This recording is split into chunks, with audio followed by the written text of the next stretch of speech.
Kardom bang long. Pini bang pini video bang ke lo blogs bang kali.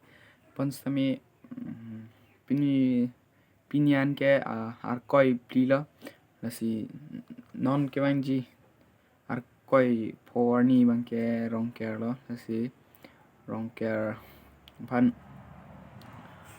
mesen pen Arong tin ta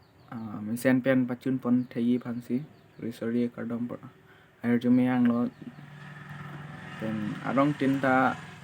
Rongker bang edo rap la karbi tinggal la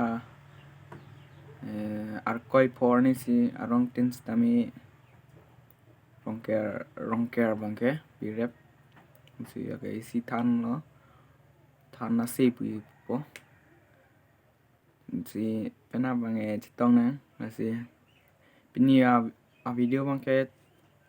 nan pading ada lo si mo pena ble chitong